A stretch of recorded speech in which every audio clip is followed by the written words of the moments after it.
Tonight, President Trump delivers his first State of the Union address of his second term in front of his largest audience ahead of the midterm elections. Joining us to discuss is U.S. Senate candidate from North Carolina and former Republican National Committee Chair, Michael Whatley. Good morning to you, sir. Good to see you. President Trump hoping to really use the State of the Union to give the GOP an edge heading into the midterm. So how best do you think he can accomplish that? What are you hoping to hear as a U.S. Senate candidate? President Trump right now is leading the most transformative term, presidential term in our lifetime. He has really, truly started to rebuild our economy. He's restored our borders and keeping our kids and our communities safe. And he's also making sure that America is strong and respected again around the world. What he needs to do tonight is make sure that he communicates clearly the actions that he's taking are having significant benefits for the American people. Big part of the president's speech, as it is with every speech of every president, is going to be about the economy. He will undoubtedly highlight the administration's economic wins we've seen wages increasing, unemployment rate going down. We've seen prices go down like gas and energy, while, yes, there has been some increase, obviously, in wages. How does he talk about this, though, without dismissing concerns that some voters still have? Yeah, look, President Biden left America and our economy in a ditch. And right now, President Trump is working 24/7 every day to make sure that he gets us out of the ditch. The Republicans in House and Senate have passed the One Big Beautiful Bill. We're starting to see the impact that's going to have on tax returns over the course of the year.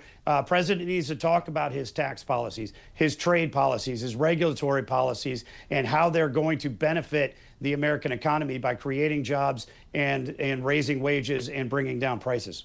This is going to be the first time also President Trump faces Supreme Court justices following their controversial ruling on his tariff policies. So what do you think? Does he call them out directly, or does he focus on the benefits the tariffs have had up to this point, or both? Well, what the president wants to do is make sure that we have an international trade regime that is going to work for America.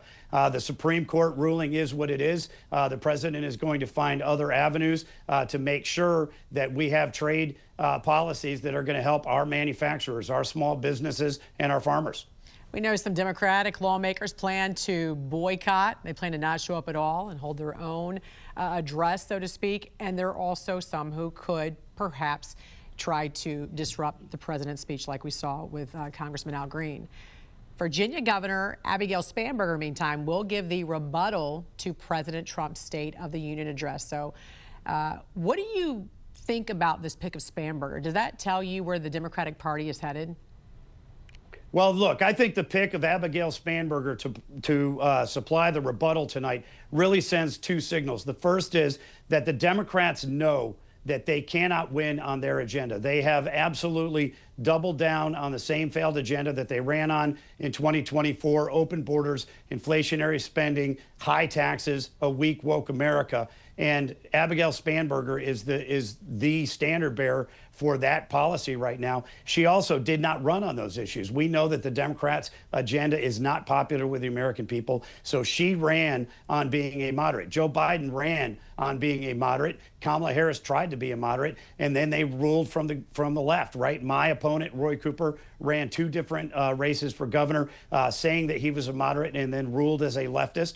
He is trying to do the same thing right now. The Democratic Party understands the American people do not support their agenda, but they're not going to walk away from it. U.S. Senate candidate from North Carolina and former RNC chair Michael Whatley. Great talking to you this morning. Thank you. Tonight, President Trump will be delivering the first State of the Union address of his second term. Voters, of course, listening closely for his message on the economy, affordability, foreign policy, and national security. Joining us now with a preview of where voters stand on these key issues is Scott Rasmussen, president of RMG Research. Good morning to you, sir. Before we get into the numbers, what do you hope to hear from the president tonight? And based on what voters are telling you, what are the must-hit themes in his speech? Well, let's start with the basics, Jan. Only 42% of voters, even though the president is giving a State of the Union address tonight, only 10% are planning to watch. I think one of the issues is the president is so much of a presence in our media cycle that this isn't all that unusual. Having said that, voters are going to be looking, especially those who live in the political bubble, for a plan to make the economy better. Not for a statement that it is better, but a plan to make it better. And perhaps, secondly, President Trump has a higher capacity for chaos than just about anybody. Yeah. Voters are a little tired of it. Maybe they're looking for a way to dial down the chaos a bit. Let's take a look, speaking of the economy, at how voters are feeling about their own finances. 28% believe they're getting better, 29% believe they're getting worse. That's equal there. However, I thought this number was very telling, Scott. 41% say their finances are good or excellent. So what does that tell you about the mood of the country, and what does the president need to say to reassure voters who aren't feeling this relief that, look, it is getting better? We are turning a corner. What is he going to do? Well, the first thing we need to do is acknowledge how far we've come. 28% saying their finances are better, 29% worse. Those aren't great numbers, but just before President Trump won the election in 2024, the numbers were much, much worse. Only 25% said better, 41% worse. The trend in these numbers, this is the most important determinant of how the midterms are going to turn out. So the people want to hear something that says there's relief coming down the road. But ultimately, what really matters is how do people actually feel about their personal finances this summer? No matter what the president says, if they're not feeling it, it doesn't matter. So it's all about the closer we get. People's memories are short, as we know. But again, 41% did say they felt their finances were good or excellent, which I thought was very, very telling. Another poll digs into how stretched Americans feel right now. In fact, household budget pressure when it comes to this. 48% says all their money goes to living expenses. 46% say they can set aside money for savings. Nearly half of voters say every dollar is going toward basic living expenses. How much of tonight's speech needs to focus squarely on affordability and the cost of living? Oh, this has to be the message. The fact that half of Americans live paycheck to paycheck is the reason that things like gas prices and grocery prices and the basics matter so much. I mean, if you're living paycheck to paycheck, you have only a limited amount of disposable income each week. Gas prices go up, you have less to spend on groceries. Grocery prices go up, you have less to spend on gas. At some point, when those prices go down, you begin to feel a little relief. That's when you begin to feel better. So this is the reason those economic considerations are so important. And now let's zoom out to the broader economy. Let's talk about how voters rate the economy at this point. 31% say good or excellent. 30% say poor. 52% of Republicans say that they would rate the economy as good or excellent. So only about a third rate the economy positively, though Republicans are far more upbeat, Scott, which is not surprising. How does the president bridge that perception gap and convince independents and maybe even swing voters that the economy is truly on the right track? Well, again, the trend is moving in that direction. Another measure that we have, only 30% of voters now say the U.S. economy is in a recession. That's way down from before the president was elected. It's way down from a month or two ago. So the trend is moving in that direction. But I think there just needs to be a focus. First of all, if you're the president, you want to do two things. You want to have a plan that says we're making it better right now. We're not telling you it's great. The second thing you want to do is if people begin to feel better about those numbers, you want to absolutely connect your policies to them. The reason you're feeling better about your finances is X, Y, or Z. In this case, it might be the tax cuts. If you're somebody who earns a lot of money on tips, you're going to be getting a bigger refund than you would have before. You're going to have to connect the dots. How many people already have their minds made up? And this speech will have little bearing on how they feel about the president or how they feel about what's happening in America. Jan, 85% of voters already know who they're going to vote for in 2028. They're either going to vote Republican or Democrat. It is these swing voters who matter. They're the ones who are disappointed with both parties. They're not really inclined to believe political leaders. They want to see results. We talk about that as a small number, but if the number of people who believe that their finances are getting better go up 5 or 10 points, it's huge. Yeah, you're right about that. Let me put it in perspective for you. In 1983, I'm old enough to remember that. You're obviously not. But in 1983, the polls showed that Walter Mondale was going to beat Ronald Reagan for re-election. Ronald Reagan won 49 states. What happened? it was morning in America. We had the fastest economic growth that we'd had since World War II. The economy changing, the perceptions of the economy changing can change the mood politically in ways most people can't imagine. Yeah, and in this case, it could happen right before the election or on election day. Scott Rasmussen, Right. president of RMG Research. Always great to talk to you, sir. Have a good one. President Trump is getting ready to deliver his first State of the Union address during his second term. This comes after a whirlwind of a first year back in office packed with tariffs, deportations, peace agreements, and more. Let's go to Emma Withrow from the Fact Check team. A lot that happened in the past year when you think about it, really, Emma. And I'm sure as we preview the State of the Union, immigration is going to come up. Absolutely. Yeah, we can expect President Trump to really lean heavily into his actions when it comes to, like you said, immigration, border security, economic nationalism with those tariffs, and also foreign policy strength, all big themes that have really defined the first year of his second term. And that'll likely shape, the political fight that is going to come as we head into the midterms. The White House released a preview State of the Union address video. You can see it there playing on your screen on their website, and that focuses on Trump's efforts when it comes to restoring law and order. So we can also expect that to be a pretty large theme tomorrow night. As we look back at the history of the State of the Union, it's really fascinating because it's a cornerstone for American presidents. It's a tradition, a progress report for the White House. Break down the history of it all. Really interesting history that I dug into today. So the idea of the State of the Union actually dates back all the way back to our country's inception in the Constitution. So in Article 2, Section 3, it says the president must, from time to time, inform Congress about the state of the country and recommend policies. But it wasn't originally required to be done yearly or even necessarily be this big speech. Though George Washington, he gave the very first State of the Union address to Congress in 1790, and it was done in New York, which was the capital at the time, and it was a large speech. That model, though, wasn't set in stone. So fast forward to Thomas Jefferson. He felt like the speech was a little bit too similar to an address that they might have gotten from the king. So he switched it up and he wrote a letter to Congress. And then that format actually continued on for about 100 years. So everybody did these letters until Woodrow Wilson showed up in 1913. He revived the speech format to push his legislative agenda a little bit more formally and directly. And that's when it really started to look like the modern political event that we know today that everybody wants to tune into. All right, Emma, a good review. And a little later on, Morgan Stevens will join us to dig into the bombshell moments of past State of the Union addresses and how the American people feel about them.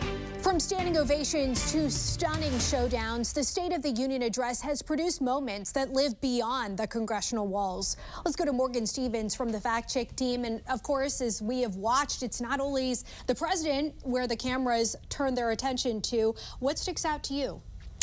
Dee Dee, I mean, the most recent one that comes to mind is that now infamous moment in 2020 when former House Speaker Nancy Pelosi ripped up Donald Trump's speech. But it's far from the only one. Joe Biden got booed on every State of the Union by GOP House members and heckled by Marjorie Taylor Greene. And now rewind 15 years and we have Barack Obama getting interrupted by Congressman Joe Wilson yelling, "You lie," while the president spoke about his immigration policy. Back then, pundits called Wilson's outburst an extraordinary breach of decorum. And even further back in 1982, Ronald Reagan began the tradition of seating a guest with lawmakers when he brought government employee Lenny Skutnik, who rescued a plane crash victim after a plane landed in the Potomac River. So it has been filled with political theater as well, as we know. I'm curious, what do the viewership numbers look like today?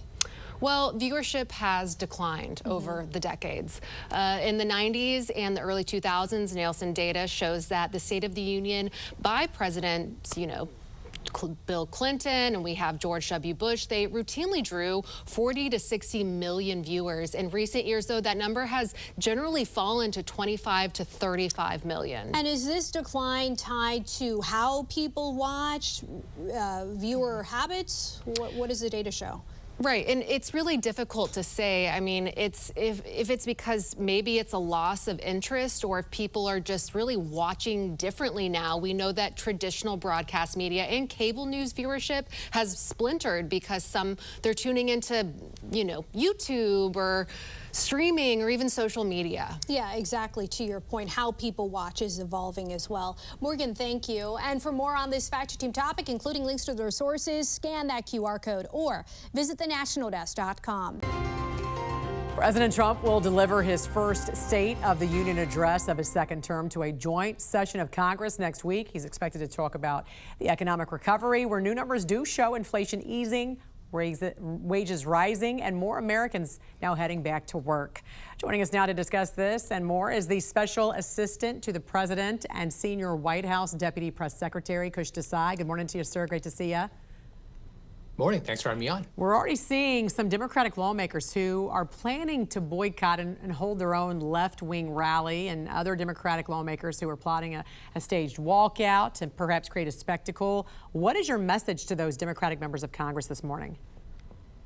It's not particularly surprising that Democrats are going to boycott and not listen to what the president's address. I think you're going to hear a lot about what the president has done over the past year to deliver real economic relief for the American people. You just saw in the last couple of weeks a slew of new economic data, from the Dow Jones Industrial Average hitting 50,000 to inflation cooling to a jobs report showing 170,000 private sector jobs being added. So it's no surprise that Democrats don't want to hear this good news and don't want to hear about what the president continues to focus on doing to deliver even more relief for the American people. We know the economy is going to be a central theme, as you mentioned. The numbers tell the story. We're looking at 2.4% year-over-year CPI, down from the 3% rate the administration inherited, while private sector wages are outpacing inflation at this point by nearly $1,400 annually. So what's driving that turnaround, and how significant is this moment, Kush, for working families? Sure. Look, it absolutely is significant. I mean, again, you pointed out how real wages for the past year are up $1,400. That means roughly half of the $3,000 or so in real wages that Americans lost during the Biden era has been recouped in record time here in just 1 year. Obviously, that means there's still much more work to go, but we're very confident that as the president's policies continue taking effect, as our rapid deregulation, as our historic tax cuts, as our most favored nation drug pricing deals continue taking effect, we're going to see even further relief for the American people. And we're going to see that last $1,600 that Americans lost during Biden be recouped, and then beyond that. Also, too, we are seeing this huge fall of energy prices. I mean, we're seeing year-over-year energy costs coming down. Gas is down tremendously, 7.5%. This is all despite a spike, as we know, in natural gas during the unusually cold January we just had really across the country. So how much of this is policy versus global market forces? It's almost entirely driven by policy. Look, the president had a very clear campaign pledge to drill, baby, drill. And that's what this administration has focused on doing since day one, when the president signed a slew of executive orders to slash regulations and slash burdensome red tape that the previous Biden administration had put in place on the oil and gas and coal industries. The fact that we've seen natural gas and oil production hit all-time highs under this president in the last year are indicative of how this agenda is really shoring up energy affordability for American families and businesses. Yeah, and on the jobs front, we did see January blew past expectations, went up with 172,000 new private sector jobs. Unemployment also ticked down to 4.3%. So we've got 42,000 fewer government jobs.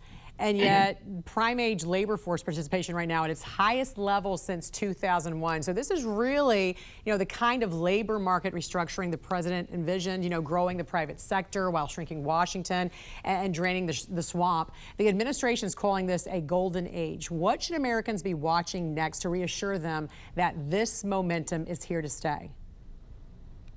Absolutely. Look, you mentioned very clearly that this is about, our focus is on private sector job growth. That is real, that is sustainable job growth that can actually lead to real long-term economic growth. The Biden administration, for instance, was focused on kind of juking the stats by adding government jobs instead of relying on real private sector growth.